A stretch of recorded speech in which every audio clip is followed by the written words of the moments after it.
Hello everybody! Today we're going to talk about how to make an Ethernet cable and the necessary tools and the proper tools on how to make it.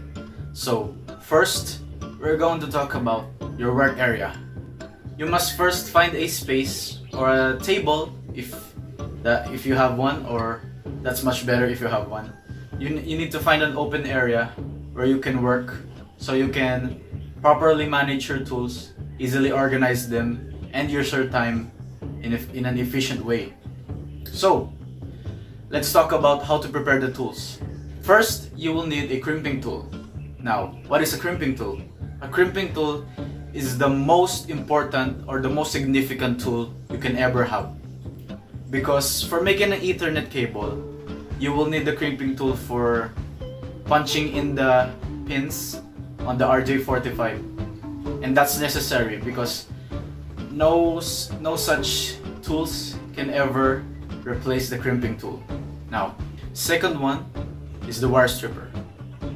This is used to basically cut the wires of your UTP or STP cable so that you can easily manage the length of your cables and easily punch them in the RJ45.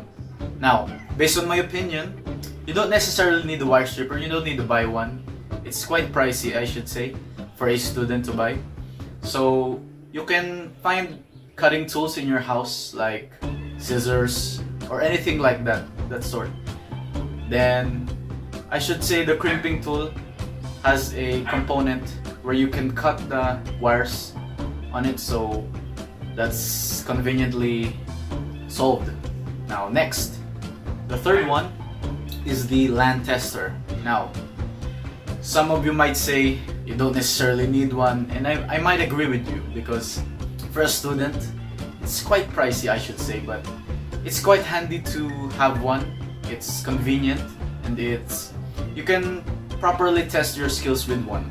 So I don't necessarily recommend one, but if you want to, you can. Now, next you need to prepare is the components for your Ethernet cable. So what is the components? So the first one is the RJ45. The RJ45 is the most important component of your Ethernet cable. And the next one is the UTP cable or the STP cable. So the UTP cable stands for, yes, unshielded twisted pair. And the STP cable is a shielded twisted pair. Now you might say, what do I need this for? Why is there two choices that I have to make? So you don't necessarily need the STP cable. I mean, it's shielded, it's properly protected for one. So you might want to choose the STP cable, but for practicing purposes or I don't know, any purpose at all, you can use the UTP cable. It's no problem.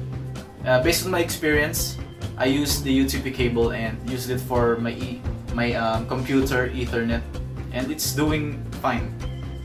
Now, next, I will explain the straight through and the crossover cable.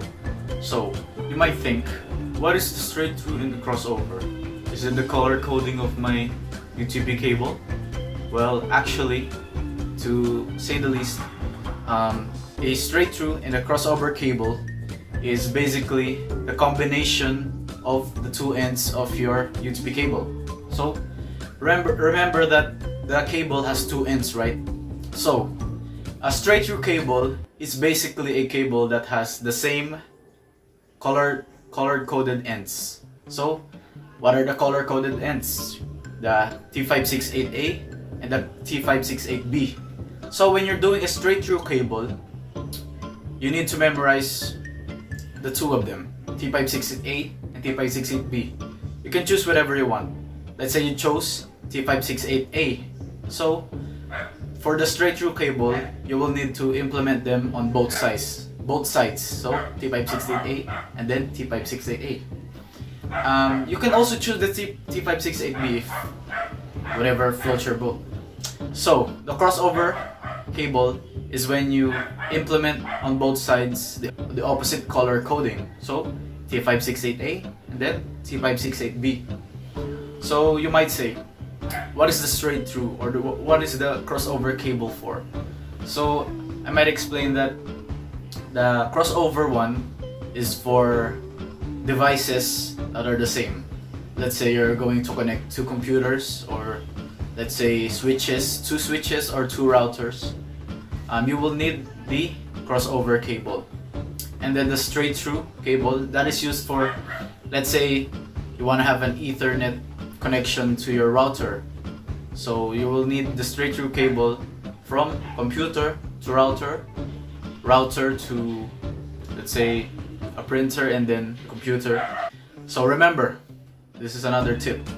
Straight through is used for different devices, and then crossover for the same devices, network devices. So that's it. Next, we're gonna talk about the procedure. So you prepared all of it, you've done all the tasks that I asked you. So for the procedure, we're gonna talk about the steps, the following steps on how to make the Ethernet cable.